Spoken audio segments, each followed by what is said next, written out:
요한복음 9장의 가운데 부분을 우리가 읽었는데요.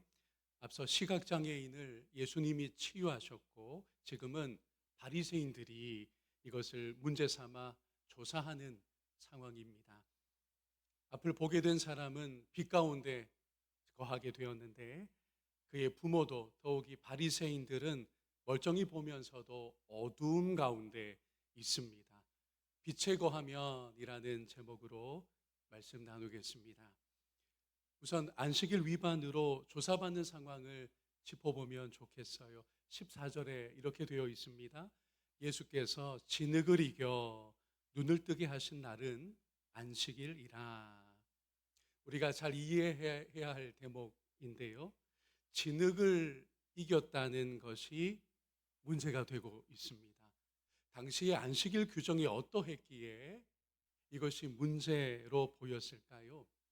유대인들은 안식일 규칙에 세칙까지 두고 있었습니다. 이걸 준수하는 건 당연했고 그것을 규율하는 그룹이 대표적으로 바리새인들이었던 것입니다. 그 준수 세칙이 놀랍게도 39가지나 되었다고 합니다. 우리는 십계명에서 안식일에 관한 한 가지 조항의 계명으로 안식일에 대한 말씀을 받지만 당시 세분화했던 안식일 준수 세칙에 따르면 무려 39가지로 적용되고 있었던 것입니다. 그 중에 한 가지가 여러분 쟁기질을 하지 말라는 거였습니다. 쟁기질을 하면 어떻게 되죠? 이건 무엇을 위해 하는 겁니까? 땅의 진흙을 뒤집어 엎는 겁니다. 농경의 아주 필수적인 과정이기도 하고요. 그러니까 땅의 진흙과 관련된 행위가 쟁기질하지 말라는 것과 연결되는 것으로 이 바리새인들이 해석을 한 거예요. 이걸 애써 혐의를 잡고 있는 것이고요. 예수님이 무엇으로 그 시각장애인의 눈에 바르셨기 때문이죠. 진흙을 시각장애인의 눈에 바르셨던 것입니다. 6절과 7절을 보면 좋겠습니다. 이 말씀을 하시고 땅에 침을 뱉어 진흙을 이겨 그의 눈에 바르시고 이르시되 실로암 못에 가서 씻으라 하시니 실로암은 번역하면 보냄을 받았다는 뜻이라. 이에 가서 씻고 밝은 눈으로 왔더라. 이 사람이 치유받았던 장면이 이렇게 아주 요약적으로 본문 앞에 기록되어 있었습니다.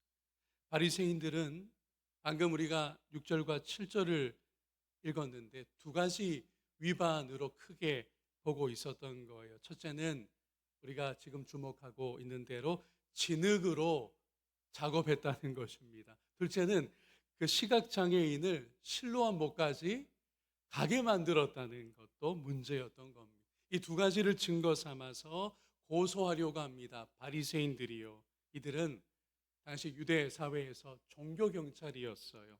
안식일 규정에 매우 밝았는데 영적으로는 여기 역설이 있습니다. 맹인이었던 겁니다. 바리새인들이야말로 어둠 가운데 있었던 그룹입니다. 대조적으로 날 때부터 앞이 캄캄했던 그 시각장애인은 지금 어떻게 되었나요? 빛 가운데 있습니다. 빛이신 예수님을 만났고 그분을 깨달아 증언하기까지 하고 있습니다. 그리고 오늘 본문에서는 조명하지 않지만 가장 중요한 인물이 있어요. 누구이십니까? 예수님입니다. 그분은 어두운 세상에 빛으로 오신 분입니다. 이걸 직접 말씀하셨어요. 직접 계시하셨습니다. 5절에서 확인하죠. 내가 세상에 있는 동안에는 세상의 빛이로다. 아멘. 그러니 여러분, 바리새인들이 종교 지식이 굉장했습니다. 경건에 열심히 뛰어났습니다. 그런데 이 모든 것이 별 소용이 없어요. 무익하다는 겁니다. 왜냐하면 빛이신 예수님을 부정하니까요. 빛이신 예수님을 적대하니까요. 빛으로 오신 예수님을 믿질 못하고 있으니까요. 반면에 시각장애인으로 태어난 남자는 매우 복됩니다. 지금껏 앞을 보지 못했고 구걸하는 인생에 지나지 않았습니다. 유대인 사회에서 존재감이 없었어요. 천시 되었습니다. 종교 생활에 있어서도 장애라는 조건이 소외의 실질적인 이유도 되었습니다. 이러했던 그에게 누가 찾아오셨습니까? 빛이신 예수 그리스도께서 찾아오셨습니다. 예수님이 그에게 참으로 빛이 되어 주셨습니다. 그러자 예수님을 알아보게 되었고 빛 가운데 거하는 인생으로 완전히 바뀌게 되었습니다. 그래서 여러분, 인생에 성공이 있다면 적어도 신자들에게는요, 그것이 다른 게 아니라 예수를 만나 눈이 열리는데 있는 줄로 믿습니다.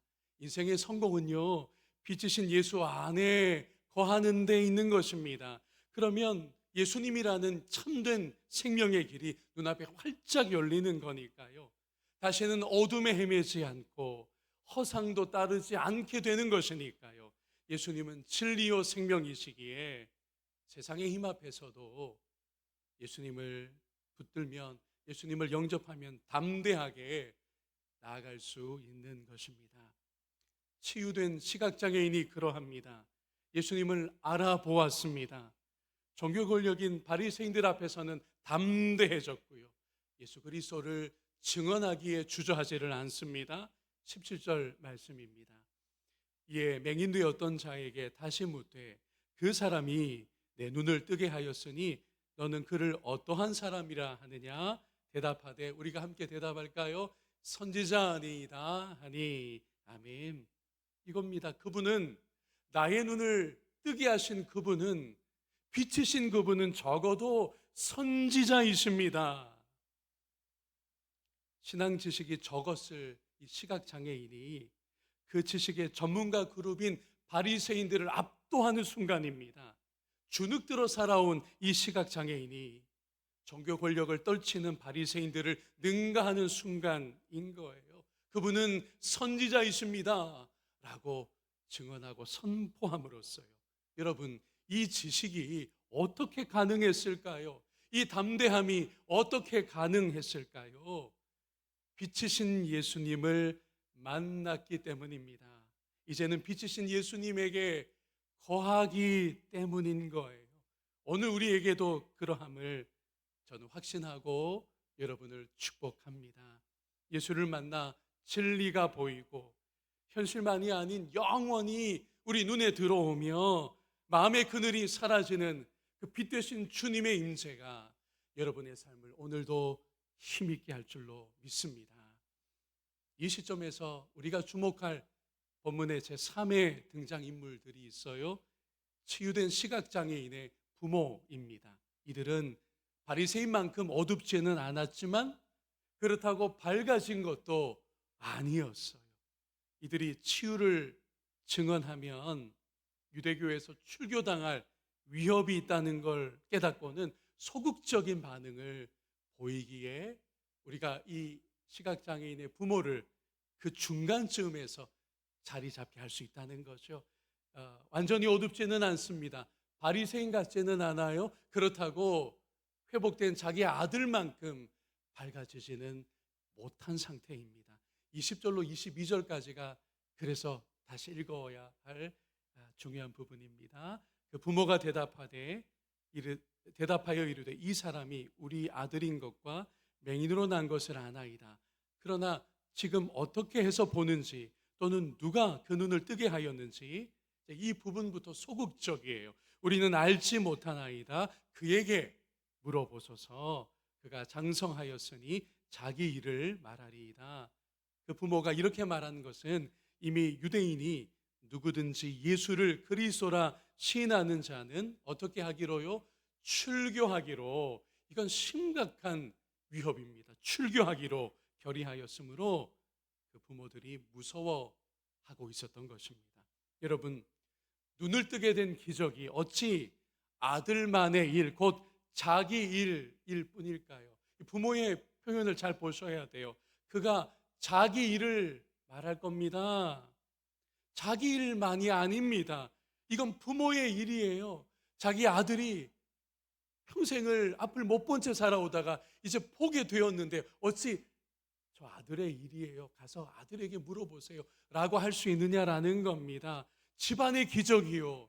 집안의 놀라운 스토리 아닙니까? 그런데 예수를 시인하면 출교당한다라고 하는 이 위협 앞에서 이들의 눈은 아직도 어둡기만 한 것입니다.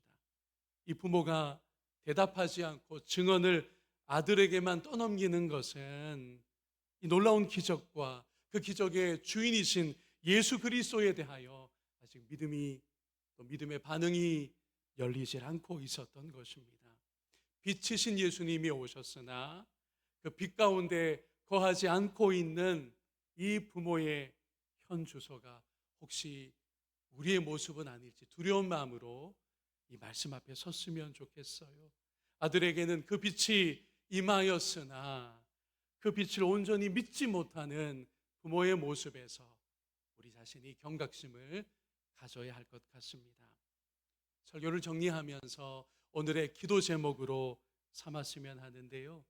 빛이신 예수님, 저의 인생에도 와주시니 감사합니다라고 이 아침 우리가 감사함을 먼저 고백하면 좋겠어요. 그리고 간구합시다. 예수님의 빛에 이끌려 사는 저의 인생이기를 원하고 제가 사랑하는 이들도 빛이신 주님의 인도하심을 받도록 도와주십시오 라고 기도합시다. 또 하나, 세상이 어둡습니다. 빛이신 예수님을 가리켜 보이는 여러분과 저 그리고 우리 교회여야 할 것 같아요. 이 어두워져가는 세상에 여러분 또 지인들이요, 친구들이요, 내 사랑하는 이들이요, 예수 그리스도가 빛입니다. 그분이 진리의 빛이요 생명의 빛입니다. 길은 그분에게 있습니다 라고 우리가 알려야 하지 않겠습니까? 예수님을 가리켜 보여야 하지 않을까요? 이것이 우리에게 주어진 증인의 본분인 것입니다. 끝으로 여러분을 축복하고 싶습니다. 우리에게 예수님의 빛이 임하였기에 여러분이 그 빛 가운데 거하고 그 빛 가운데서 보며 그 빛 가운데로 걸어가는 복된 사람들입니다. 여러분이 길 위에 있음을 날마다 감사하며 그 길을 끝까지 걸어가는 여러분 모두이기를 주님의 이름으로 축복합니다.